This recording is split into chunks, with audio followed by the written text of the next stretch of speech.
आज हम एक महान विभूति जिनका हिमाचल प्रदेश की आर्थिकी में बहुत बड़ा योगदान रहा है,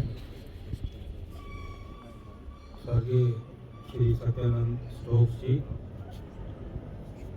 उनकी जन्म जयंती के अवसर पर हम यहाँ इकट्ठे हुए। सबसे पहले तो मैं मुबारकबाद देना चाहता हूँ आयोजक कमेटी को।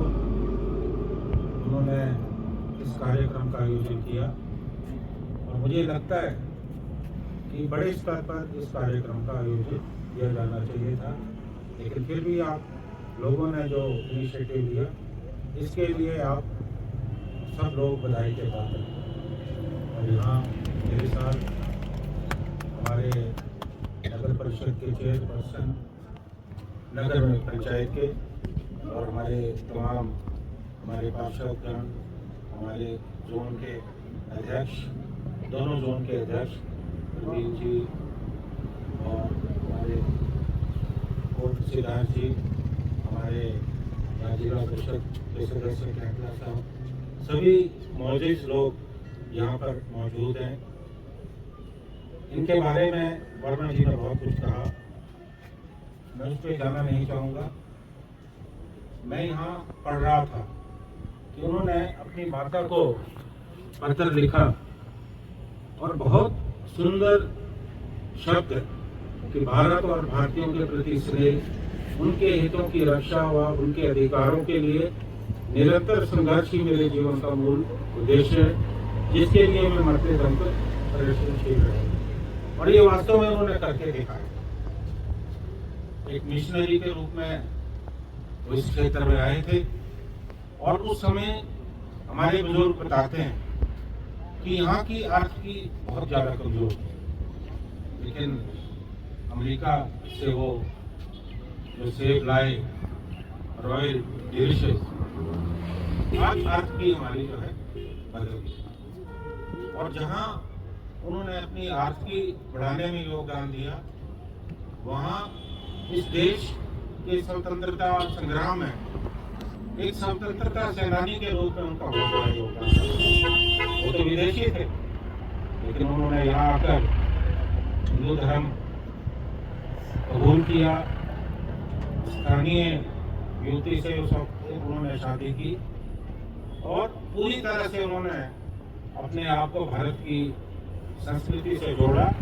और उन्होंने ये देखा कि ब्रिटिशर किस तरह से इस देश के आंदोलन, इस देश की आज़ादी को दबाने का प्रयास कर रहे हैं और उस स्वतंत्रता आंदोलन में कूद पड़े, जो बहुत बड़ी बात है।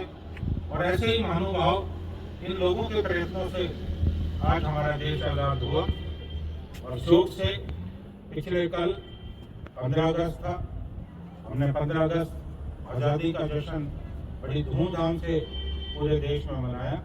मुझे लगता है कि तमाम ऐसी विभूतियाँ जिनके प्रयत्नों से आज हम खुले वातावरण में सांस ले रहे हैं, इनका बहुत बड़ा योगदान जो है देश के लिए रहा है। इनके पुत्र स्वर्गीय श्री लालचंद स्टोक्स जी देव से विधायक रहे और इनकी पुत्रवधू श्रीमती विद्या स्टोक्स जी जो बहुत बड़े कद की नेता रही हैं, पार्टी की अध्यक्ष रही, विधानसभा की स्पीकर रही, और उनका भी बहुत बड़ा योगदान जो है रहा है।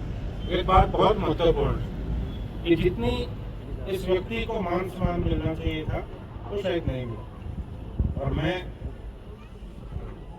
आज इस मंच के माध्यम से इस क्षेत्र की जनता को यकीन दिलाना चाहता हूँ कि आने वाले समय में मेरा पूरा प्रयास रहेगा कि इन्हें जो हमारी भारत सरकार है, पद्म विभूषण है, पद्म भूषण है, ये बड़ी जो पुरस्कार है उसे इनको जो है सुशोभित करे, उसके लिए मैं प्रयास करूंगा।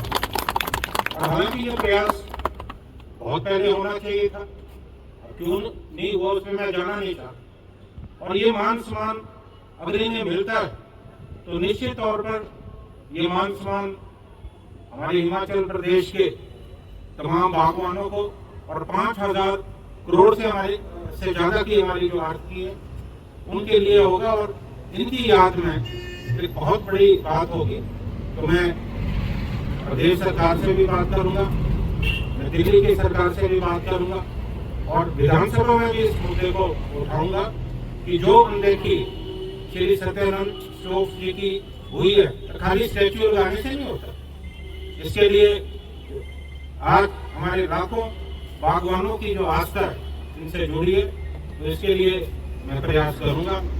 और मेरी ये कोशिश रहेगी कि आज ये बहुत अच्छा इनिशिएटिव लिया है। और मैं पिछले कई सालों से, जब मैं कांग्रेस पार्टी का अध्यक्ष था, उस वक्त भी आकर हमने यहाँ क्रांति को मालूम है, हमने कार्यक्रमों का आयोजन जो है यहाँ किया है। लेकिन मैं चाहता हूँ कि इसे हम बड़े स्तर पर हम इसे करें और अगली बार उसके लिए हम जो है प्रयास करेंगे कि यहाँ हम एक बड़ा आयोजन करें।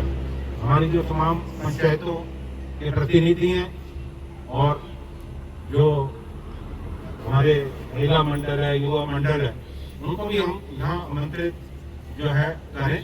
तो इस कार्यक्रम की रूपरेखा जो है हम अगले साल बनाएंगे। और मुझे यहाँ, जैसा विक्रांत जी ने कहा कि ये पार्क है, ये कोई अच्छी स्थिति में नहीं, इस पार्क को हम बढ़िया बनाएंगे। और मैं अपनी तरफ से जो भी योगदान होगा उस योगदान को देने की मैं घोषणा करता हूँ कि बहुत अच्छा हम इसको बनाएंगे। और मेरा आप सभी लोगों से अनुरोध है कि आज जिस तरह से हमारी सेब की आर्थिकी पे खतरे के बादल मंडरा है, उसके लिए हमें एकजुट होने की जरूरत है। और मेरा तो ये प्रयास रहा कि विधानसभा में मैं किसानों और बागवानों की आवाज बनकर उभरूं, और मैंने ये करके देखा। बहुत अरसे से हमारी ये मांग थी, श्रीमती विद्या स्टोक्स जी के वक्त में भी ये मुद्दा उठा कि यूनिवर्सल कार्टन होना चाहिए, लेकिन बहुत दबाव था।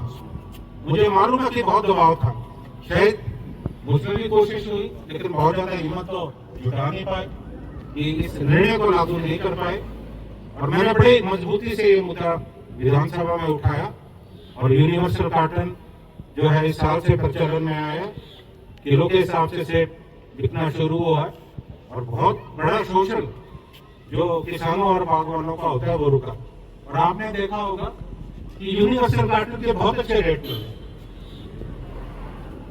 बहुत बड़ी लोगों को बरगलाने की कोशिश हुई। और आने वाले समय में मैं जानता हूं कि इस साल कुछ हो सकता है, थोड़ी समस्याएं आए, लेकिन बहुत अच्छा सेब हमारा मार्केट में जो है बिक रहा है। और भी हमें बहुत प्रयास करने की जरूरत है, क्योंकि विदेशों से जिस ढंग से यहाँ सेब आ रहा है, आयात शुल्क को बढ़ाने की बात है, तो उसके लिए हम सब मिलकर जो है प्रयास जो है करेंगे।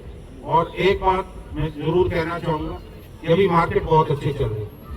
अब मैंने अखबारों में पढ़ा कि 2-3 दिनों में जो अडानी है वो अपने रेट खोलने वाले। तो हमारे जो मीडिया के साथी यहाँ खड़े, मैंने पिछली बार भी बात की, मैंने प्रेस कॉन्फ्रेंस की कि कई बार होता है कि वो रेट खोलते हैं और मार्केट क्रैश कर जाती है। और मेरा ये निवेदन रहेगा कि मैंने तो विधानसभा में भी ये मुद्दा उठाया कि वो कारण ना बने,